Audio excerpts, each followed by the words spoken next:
results out better than expected. So we're expecting a happy chief executive when we speak to him in a minute. The Dublin-based Budget Airline says its profits rose by a quarter in the year to the end of March to £406 million. The number of people travelling with the airline was also up to 75.8 million, and this is despite fewer services and an average fare increase of 16%. Well, joining us now from the Stock Exchange is the Ryanair Chief Executive, Michael OLeary. Good morning to you. Good morning, Steph. Results better than expected, but you're worried about the year ahead. Are you concerned about growth next year with everything happening with the Eurozone? No, growth is the one thing we're not worried about. I mean, I think if you look around Europe, you see a lot of flag carrier airlines failing in the last couple of months. We've seen Malev close, Spanair close, Ryanair is expanding rapidly. But our oil bill next year will rise by another 300 million quid. And I'm not certain, particularly next winter, that the fares will rise by sufficient to pay for that higher oil bill, which will mean our Ryanair passengers getting an even better deal, but our profits may fall a little bit in the next 12 months. You have announced a number of route closures, most recently flights to Rhodes and Kos in Greece. Why is that? Is that because of the problems there? No, the airports haven't honoured their agreements we entered into a 5-year agreement, they haven't honoured the agreement, so we're switching those flights and aircraft elsewhere.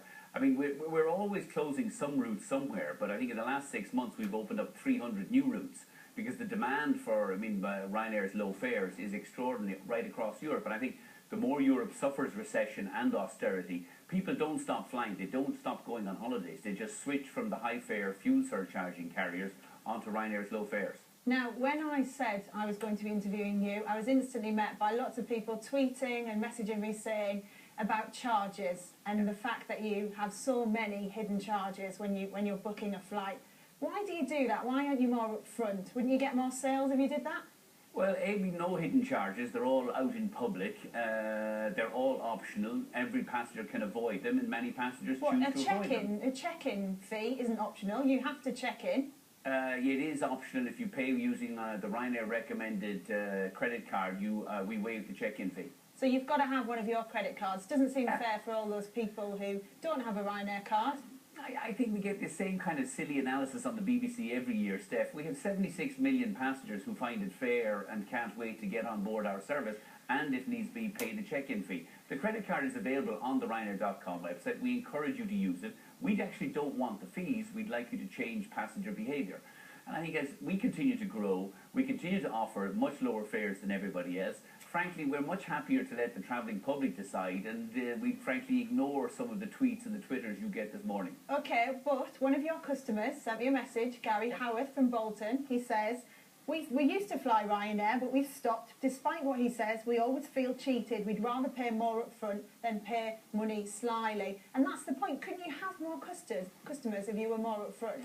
Well, with an 83% load factor, we couldn't have any more customers. We're full most of the summer. We can't be any more upfront. I mean, there are no hidden charges here. We're the most upfront airline about charges.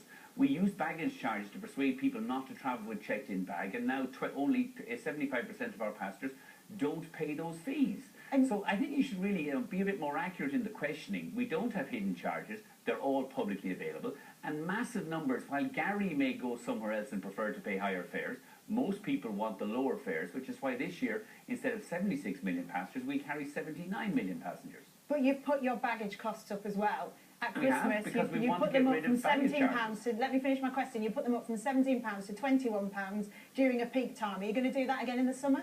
Yes, because we don't want your checked-in bag. We have the highest carry-on, free of charge carry-on baggage allowance. We want to encourage people not to check in bags. That makes it much cheaper for us to carry them.